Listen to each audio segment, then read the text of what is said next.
Good morning, everybody. It's Martina. Hope you guys are doing well this morning. So today, the topic of my video is finding peace with the unsent letter. So this is a super fun journaling prompt for you guys this morning. But before we get started on that, if you guys are watching live, please say hello so I can say hi back to you. And if you're watching on the replay, just hashtag replay, and I'll make sure to come back later and say hi to you then.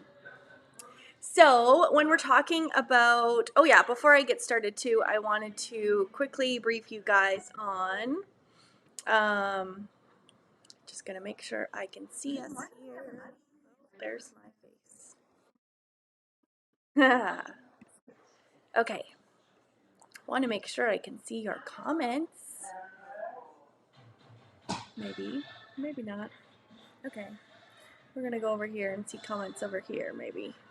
So if you guys are watching this on Facebook, I would encourage you to go onto my YouTube channel when this video is done and type in my first and last name, click the bell and the subscribe button to receive notifications for every time that I come live. If you like what I'm saying and like what I'm doing, then I would love to have you in that space.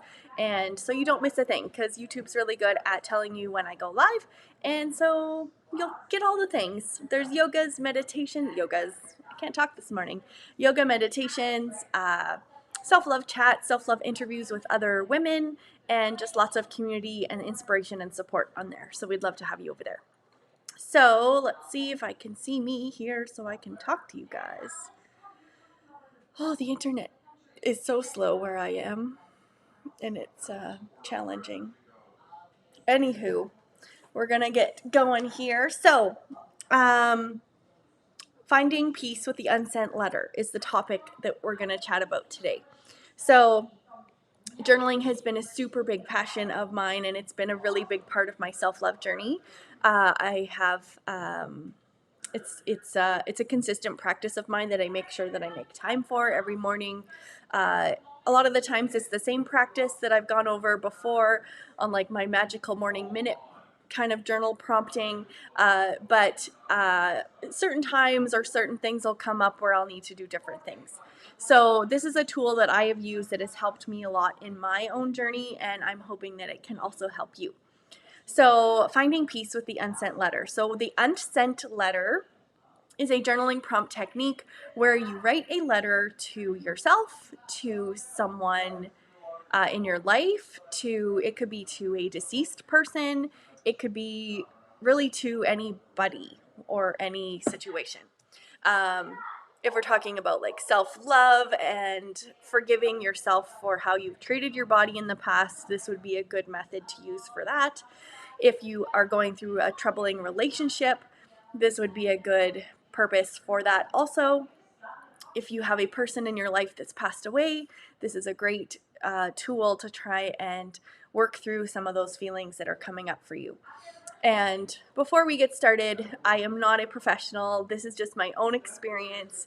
I highly recommend if you're dealing with a lot of things in your life to seek help professionally. Because there's lots of amazing people out there that have the tools to help you.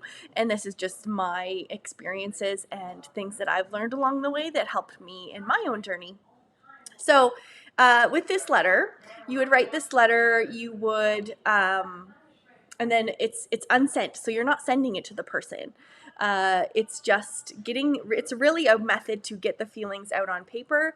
And as you do that, you may start to rationalize things or kind of think deeper about things and maybe come in more in tune with your body and what those things felt like for you, and body sensations that might come up when you reflect back on that situation or that time in your life or that person that has caused these emotions to come up for you. So I just have kind of a step-by-step guide on how to kind of write that unsent letter and how to do it, what to do with it after, and just some tools for you guys if this is a technique that you want to try. So first thing is to gather what you need to do this activity. You can just literally have a journal and a pen. There's nothing wrong with that. However, to kind of make the practice more deeper or more meaningful, or just more of like setting up your space for success. I will sometimes like to light a candle, put on some aromatherapy, put music on. I might have a crystal that's my favorite crystal, or one that I've set an intention for. Um, yeah, just stuff like that, right? And just having yourself surrounded in that space that makes you feel comfortable and ready to kind of dive into those kind of deep things that could potentially come up for you. So once you have that, your next step would be to find peace. So finding peace means just finding a quiet environment to be in.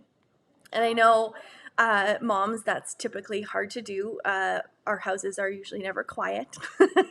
But if you can't find a quiet space, some tips for you if you haven't thought of this already: you could set your kids up with a coloring activity, or like base it around quiet time if that's something you have in your house.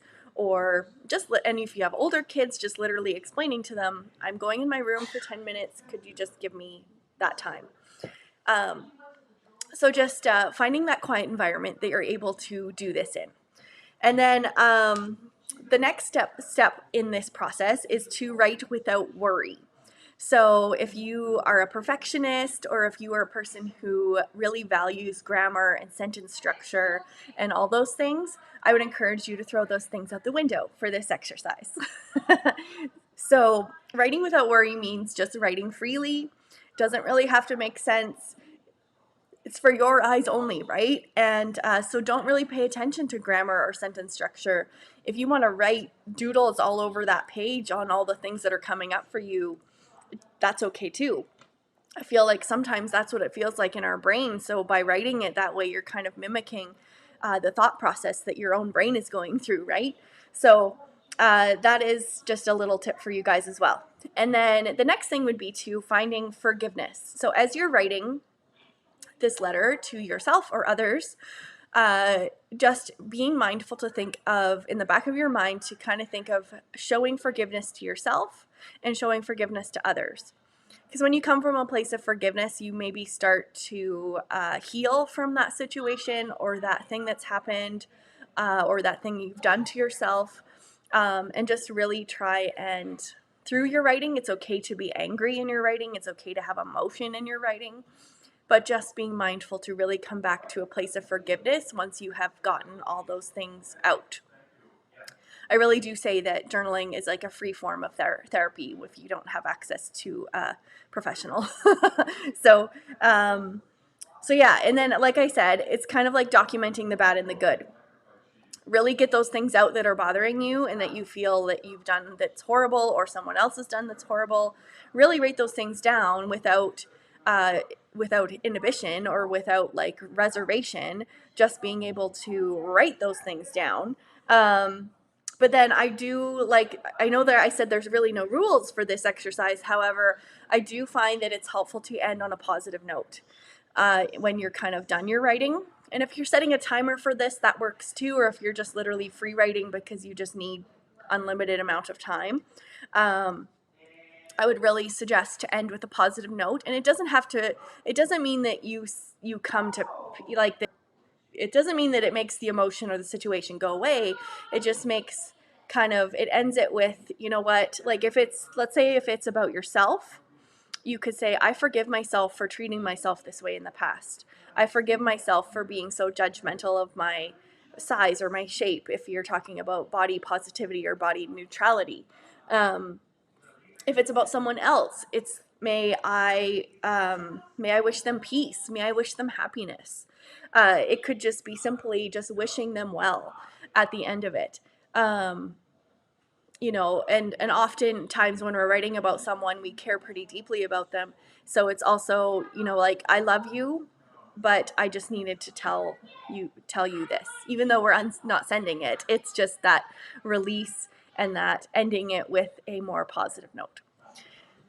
And then as you're writing, I've kind of talked about this a little bit already as well, but writing down what you are feeling, and not just really focusing on this happened to me, or I did this, or you did this, and this pissed me off. It's more about really tapping it. Like, it's okay to write those things. Absolutely. Like I said, this is very freeing and very free writing. However, it's interesting when you start to bring a perspective of your feelings. So when you did this, I felt blank. Or when I did this, I now feel this comes up for me. Like when I talk about how I treated my body in the past, I get like a knot in my stomach. So, and just noticing what that feels like, which then goes back to connecting to our five senses, which is a whole nother beautiful exercise too. So as you're writing, just really trying to be present with your senses and what you're feeling as you're writing, because as you're writing these things that are potentially hard to write, or these things that you have wanted to express somehow but just haven't, you're going to have feelings come up. You may have that feeling in your stomach. You may have a heavy chest. Your heart might be beating faster. You might be hot or cold. You might be shaky. Like, you just tuning into your body sensations is really going to help dive deeper into that whole exploration of why you're writing this letter, right? So I would really encourage you guys to do that as well. And then the one of the last things to do is to choose how to let go. So once you have done writing your letter and you've completed it and it feels good and you've felt that release or that peace, then you have to decide how you'd like to make peace with this letter. So choosing how to let it go. So letting go, which is really disposing of the letter. You could choose to keep it in a journal. If that's something you want to do, that's perfectly fine. If you want to rip it up and throw it away, that's fine. In the past, I have burnt my letters. I have put them in like a little ceramic pot and I burnt them. I wouldn't encourage that in BC fire season right now. But you can do whatever you want, but just don't have fires outside. Yeah, so then I think that's kind of like, so really any way you choose, ideally. Yeah, so just choosing how to let it go. And then after you've done that and it's all disposed of and you've kind of finished the practice, really taking a moment to come back to the present. Whether that means you do a short meditation, whether that means just connecting to your breath for a minute or two, maybe that means lying down for 5 minutes. Maybe it means listening to music.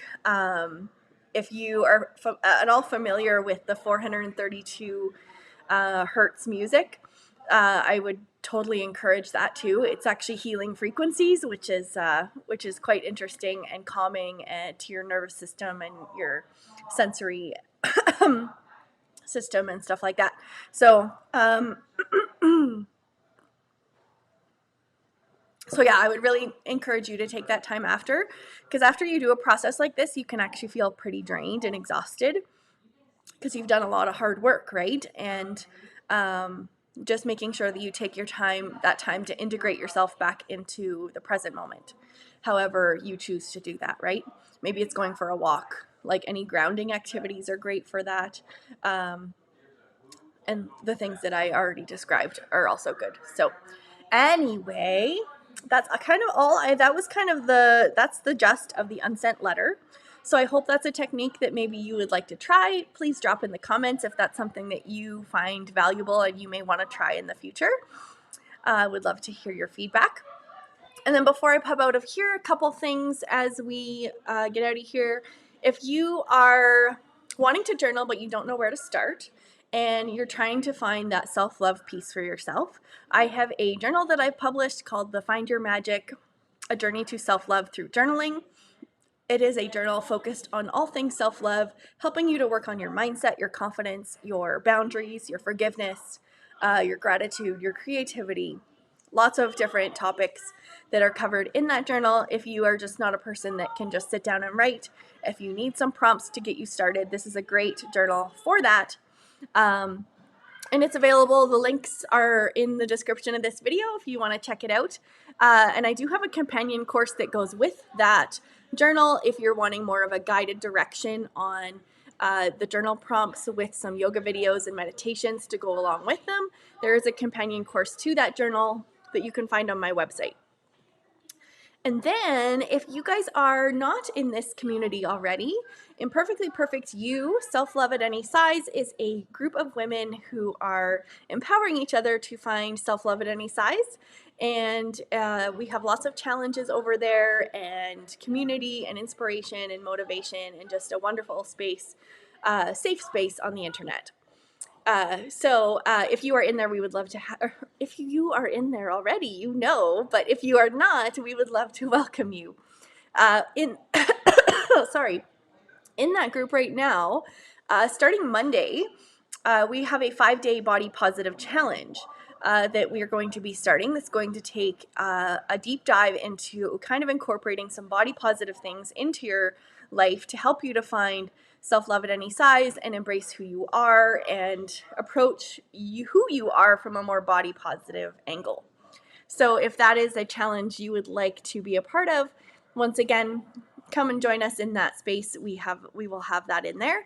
And if you are catching this at a later time and that challenge would be over in the live sense, then that challenge is always going to be kept in the guide section of the group. So you can head on over there and still access that challenge through the guide section. So yes, that is all I wanted to chat to you guys this morning. I got like a frog in my throat. So yes, that's all I had. We will see you guys tomorrow.